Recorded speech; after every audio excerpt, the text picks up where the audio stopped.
Assalamualaikum warahmatullahi wabarakatuh. Selamat datang kembali di Sinyo Adi Channel. Dan tentunya masih bersama saya, Bang Adi. Apa kabar kalian semua? Semoga baik-baik saja, sehat badannya, dilimpahkan rezekinya, dan dihindarkan dari segala mara bahaya. Amin ya robbal alamin.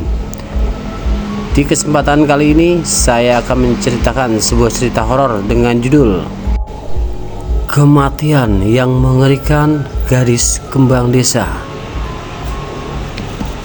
Oke, sebelum lanjut ke ceritanya, yang belum subscribe silahkan bisa subscribe dulu dan aktifkan lonceng notifikasinya agar kalian tidak ketinggalan cerita dari Sinyo Adi Channel yang akan selalu membuat bulu kuduk merinding, dan juga tidak ketinggalan share and like.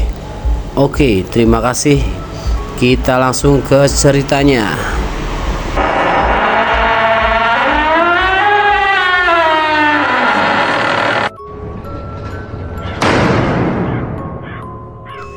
Si Maji, si Tony mati mengenaskan. Aduh. Wah. Terus gimana kabarnya si Basir ya? Pas lagi berpikir ke situ, adalah suara halus tapi melengking. Ada suara ketawa gitu. Ketawa. Ada ketawa. Suara Yuni itu. Akhirnya dapat omong dari si Yuni bilang, "Hai Bang Rian, tunggu saatnya kamu akan tiba sama seperti teman-temanmu yang lain." Wah, si Rian ketakutan, akhirnya tutup bantal lah. Wah, berut, akhirnya lama-kelamaan hilang lah, suara itu hilang, panas dingin lah, keringetan lah, ketakutan. Akhirnya seharian lah si Rian di rumah. Nah, kita balik lagi ke siapa namanya, si Supri. Nah, si Supri ini kan udah sampai sana ya, udah mau 3 hari. Ternyata si Supri ngebel terus ke handphonenya Yuni. Kok nggak diangkat ya, padahal berdering ya. Ada apa ya? Oh, mungkin Dek Yuni sibuk kali, kan mau dikit lagi mau pernikahan, 4 hari lagi pernikahan kita ya. Akhirnya udahlah, ditaruh lagi handphonenya. Nah, dan 2 hari sebelumnya ibunya Yuni datang ke rumahnya si Supri. Assalamualaikum Bu. Pak Sobri, Bu Sobri. Waalaikumsalam. Loh, ibunya Yuni? Iya Bu, saya mau tanya apakah Yuni nginep di sini semalam? Enggak Ibu, enggak kemari. Setelah itu terakhir cuma pamitan sama si Supri pas Supri mau berangkat. Terus si Yuni bilang mau pulang, mau bantu ibunya katanya buat rapi-rapi buat pernikahan nanti kan. Iya Bu, tapi enggak pulang Bu. Dari semalam dia izin sholat di musola, tapi setelah itu enggak pulang. Akhirnya wah bingung. Terus ibunya si Supri, mungkin tidur di rumah temannya Bu, udah nggak usah khawatir Bu, jangan mikir macam-macam.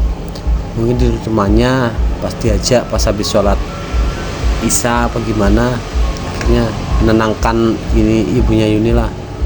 Ya mungkin ya Bu, ya nanti kalau ada kabar saya kasih ke kabar ibu, nanti saya cari juga lah, cari, dan saya telepon. Sudah Bu, sudah saya telepon tapi nggak diangkat, padahal berdering Bu. Ya udah ibu tenang aja, mungkin di rumah temannya dia lupa bilang izin ya kali ibu, ya mungkin ya Bu ya. Ya udah ibu pulang aja, nanti saya bantu mencari. Akhirnya ibunya Yuni pulang. Ya udah Bu, assalamualaikum, saya pulang dulu Bu, nanti kabarin ya Bu kalau udah ketemu sama Yuni. Iya Bu, siap Bu. Pulang lah ibu Yuni, dan menjelang 3 hari si siapa namanya si Supri pulang ke rumah. Assalamualaikum, loh nah udah pulang? Iya Pak, gimana ininya apa namanya kerjaannya lancar Pak? Akhirnya ngobrol dia pasrahilah uang dari penjualan itu. Bu, Pak, kok aneh ya, Yuni dari kemarin saya telepon nggak diangkat padahal berdering. Iya Pri, ibunya Yuni kemarin nanyain kok Yuni nggak pulang, dan sampai sekarang juga katanya belum pulang. Loh, kok bisa Bu? Pak, tumben-tumbenan si Yuni seperti itu, biasanya nggak pernah seperti itu. Iya, bapaknya juga bingung ini sama ibu. Aduh, si Supri merasa was-was lah. Aduh, kenapa ya kok bisa seperti ini Yuni, dikit lagi mau pernikahan kita lagi kok malah nggak pulang. Akhirnya yaudah Bu, saya mau langsung mencari aja. Gak usah Pri, udah kamu istirahat dulu, capek jauh, perjalanan jauh. Nggak apa-apa Bu, Pak, sekalian saya mau ke rumahnya Yuni, mau silaturahmi ke ibunya, mau nanya langsung udah pulang apa belum. Akhirnya si Supri, yaudah kamu makan dulu. Akhirnya Supri makan, dan mandi rapi-rapi, mau apa namanya izin keluar mau mencari si Yuni. Nah ternyata si Rian ada lah di rumah, di kamarnya, mendengar obrolan si Supri sama ibunya. Aduh, adik gue udah pulang lagi, wah gimana ntar gue ngomongnya ya, atau basa-basinya lah. Jadi Supri si Rian ya ketakutan lah kayak gitu, akhirnya nggak berani keluar. Nah, pas si Supri keluar rumah ingin mencari Yuni, keluar si Rian keluar karena Supri udah nggak ada. Ibunya bertanya, Yan, adiknya udah pulang tadi, bukan keluar malah di kamar aja. Enggak apa-apa Bu, Pak ya, masih ngantuk ini. Akhirnya si Supri langsung keluar lah, si Rian langsung keluar, tak kemana lah. Si Supri terus mencari, tetap ngebel handphonenya si Yuni, tetap nggak diangkat lah, tetap berdering tapi nggak diangkat. Mau sampai ke rumah Yuni, si Supri melihat, nah itu kayaknya Yuni di depan rumah lagi duduk. Nah, si Supri menghampiri ke rumahnya Yuni. Ternyata pas di atasnya Yuni itu kan ada lampunya nyala hidup lah, dap. Kok lampu di rumah Yuni mau putus apa ya, nyala hidup. Tapi tetap si Supri mendekati. Loh Dek, kamu di luar, diem aja. Si Yuni memalingkan wajahnya ke ke arah lain gitu loh, dengan ditutupi wajahnya Pak dengan rambutnya dia. Dek, ditanya kok diem aja. Iya Bang, jawabnya gitu aja. Jawabnya apa ya, kayak dingin lah jawabannya. Dan terus, loh Dek, kamu ngapain di luar? ini mau maghrib loh dek, masuk. Yang tetap aja diem si Yuni ya, dengan apa ya, wajah-wajah pucat lah. Loh dek, kok wajahmu pucat, kenapa dek, kamu sakit? Diem aja. Akhirnya dipegang tangannya si Yuni. Kaget lah Supri, loh tangan kamu dingin dek, kenapa dek, kamu sakit dek, tanganku dingin. Nunduk aja tetap si Yuni, nggak balas omongan si Supri. Akhirnya tahu-tahu dari dalam pintu terbukalah pintu. Lek, loh Mas Supri udah pulang dari kota. Ibu, iya bu. Nah, dari omongan awal si ibunya nyapa ke Supri, ternyata lampunya terang lagi. Dak, loh tadi lampunya mati hidup sekarang terang lagi ya. Tuh Mas Supri tadi ngobrol sama siapa? Loh sama Yuni toh bu. Loh Yuni, di mana Yuninya? Nah itu, nah, pas nunjuk si Supri nunjuk ke bangku itu, nggak ada lah si Yuni itu, nggak ada si Yuni. Astagfirullahaladzim, tadi ada di situ bu Yuni. Beneran bu, tadi ada di situ. Yaudah gini loh nak Supri, Yuni udah 3 hari ini nggak pulang, ibu khawatir nak. Kenapa ya, kok tumben-tumbenan nggak ngabari, nggak apa? Iya ibu, saya juga dibilangin sama ibu bapak di rumah Yuni nggak pulang 3 hari, makanya saya langsung kemari pas pulang dari kota. Oh gitu ya nak Supri. Iya bu. Nah ibu terus emang belum pulang? Belum nak. Dengan apa, pikiran yang kacau lah si Supri, karena apa, dia takut kehilangan si Yuni. 3 hari nggak pulang, tahu kenapa. Dan anehnya si Yuni tadi ketemu sama Supri ternyata nggak ada, dengan wajah pucat dingin. Terus Supri bilang ke ibunya Yuni, bu ini mau maghrib, saya ke musola dulu ya bu. Setelah dari musola saya mau langsung mencari lagi ke Yuni, nyari si Yuni. Oh iya nak Supri, nggak masuk dulu, nggak usah bu, ini udah mau azan. Ya udah gitu, kalau gitu. Akhirnya si Supri pamit lah sama ibunya Yuni. Akhirnya si Supri ke musola, sholat lah, minta petunjuk lah sama Allah Subhanahu wa Ta'ala supaya cepat ditemukan lah si Yuni. Setelah sholat, si Supri tetap mencari sampai malam itu, sampai jam 9 sampai jam 10 tetap nggak ada. Ya udahlah, besok aja lah tak cari lagi, aku udah lelah, belum istirahat dari kemarin. Si Supri pulang tetap, nah ketemu ibu bapak jam 9, ternyata ibu bapaknya belum tidur, nunggu si Supri pulang. Biasanya kan jam 8 udah pada tidur. Sampai rumah, "Duh bu, pak kok belum tidur, tumben. Ini ibu bapak nunggu kamu kok." Pri, yaudah istirahat aja pak bu, ini saya juga mau istirahat. Terus bapak ibunya tanya, gimana, udah ketemu belum ini? Belum bu, tak kemana ya, aku juga bingung. Coba tak saya bel, nggak diangkat-angkat. Coba kamu bel lagi. Tadi bel, pas di bel berdering itu kedengaran lah loh, kayak ada nada panggilan. Dari mana ya? Pertama sama-sama suaranya, ini suara nada panggilan ini saya tahu ini. Mendekati, tetap dinyalakan panggilannya itu. Lama-lama terdengarlah suara panggilan dari handphonenya, nada deringnya Yuni. Ternyata kok ada di kamar abangku nih, Sirian. Akhirnya dibuka lah pelan-pelan. Sirian itu lagi tidur. Buka lah pelan-pelan. Kok itu ada handphone di atas meja, di atas meja kamar abangku. Terus kok handphonenya sama ya, dan ada deringnya sama.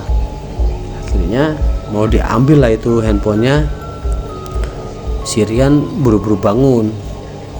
Woi, ngapain lu masuk kamar gua, nggak ketok pintu dulu, kurang ngajar lu. Kaget lah si Supri, maaf bang, nggak sengaja bang. Akhirnya langsung disaut lah handphonenya itu, handphonenya si Yuni itu. Handphone Yuni disaut, dimasukin ke kantong. Ngapain lo mau ngambil handphone? Itu handphone siapa bang? Ini handphone teman gua yang kemarin yang meninggal itu, si Maji.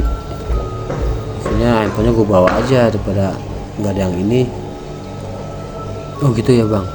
Tapi dalam hatinya kok aneh, handphonenya sama ya sama punya Yuni, dan nada dering panggilannya kok sama.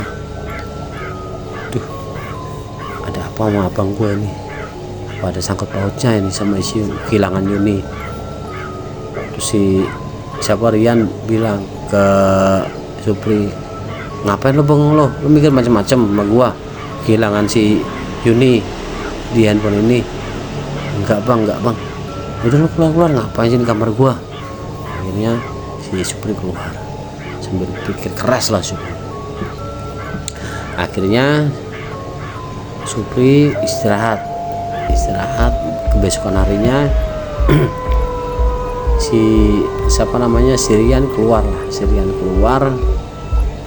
mau ke rumah si Basir, teman terakhirnya itu, sahabat terakhirnya. Nah, si Basir ini ketemulah, itu nggak jauh dari rel kereta lah, rumahnya nggak jauh dari rel kereta, si perlintasan rel kereta ya. Si Basir ini terburu-buru lah, mau kemana lah, bawa tas, dipanggil lah sama si Rian. Basir. Si Rian, si Basir ngelihat, bos, lo mau kemana lo? Cepet banget bawa tas lagi, mau pergi jauh lo, mau kabur lo? Iya bos, gue udah takut bos, gue udah nggak tahan bos, gue dihantuin terus bos sama setan Yuni bos. Wah tuh gue gimana lagi ya, mendingan gue kabur lah, keluar kota, keluar mana lah, keluar pulau. Akhirnya, lu ngapain kabur lo? Gue kagak kabur lah, payah lo, pengecut lo lah bos. Gak tahu bos, lihat teman-teman kita bos, 2 orang itu, si Maji sama si Tony matinya kayak gimana bos. Itu karena ini aja. Akhirnya si Rian ngelak dalam istilah katanya. Sebenarnya si Rian tahu lah kejadian meninggalnya itu karena apa. Udah lo gak usah takut. Enggak bos, gue dengan gue pergilah dari sini bos. Wah lo ninggalin gue sendirian. Ya kalau bos mau ikut ayo. Akhirnya di kejauhan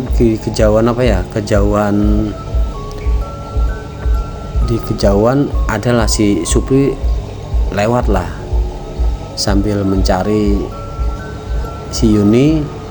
Melihat lah, loh itu si Rian abang gua sama si Basir kok lagi ngobrol, ada apaan tuh, kayak bertengkar. Nah si Supri punya inisiatif, dia nggak mau mendekat, dia cuma mau menyelidiki lah, apa nih motifnya nih, jangan-jangan ada sangkut pautnya sama Yuni. Akhirnya dari kejauhan si Supri menguping lah obrolan si Rian sama si Basir. Udah bos, gue nggak mau bos, gue takut bos, kalau lo mau ikut ayo ikut sama gue keluar kota apa kemana lah. Gila lo, pengecut lo, ngapain lo, takut lo. Udah bos, terserah bos mau ngomong apa, mendingan gue lu nggak kuat lah bos, gue diteror terus bos, gue udah takut. Nah di perlintasan kereta itu si Basir nggak ngelihat ada kereta lewat. Basir melangkah, kereta kencang itu sambar lah, si Basir disambar kereta, hancur badannya. Si Rian kaget, langsung terpental si Rian. Wah kan nggak terlalu jauh sama rel kereta juga, tapi yang tersambar kereta itu si Basir. Mental juga si Rian, kaget. Wah Sir. Wah, tubuhnya terpental kena kereta itu kayak pisah lah, tubuhnya pisah-pisah lah, kayak tangan di mana, kaki di mana itu, karena kereta kencang sekali itu. Akhirnya mati mengenaskan. Si Rian shock lah di situ. Akhirnya si Supri tahu kejadian itu. Karena si Supri tahu kejadian itu bahwa si Yuni calon istrinya meninggal karena si abangnya sendiri dan teman-temannya. Dari mendengar ocehan si Basir itu, akhirnya menghampirilah si Supri ke Rian. Bang, oh ternyata lu bang, lu bunuh calon gua bang, lu bunuh calon adik ipar lu sendiri bang, lu tega lu bang, lu udah memperkosanya, lu udah ngebunuh, gila lu bang. Kaget lah si Rian. Bukan gua, Pri, bukan gua.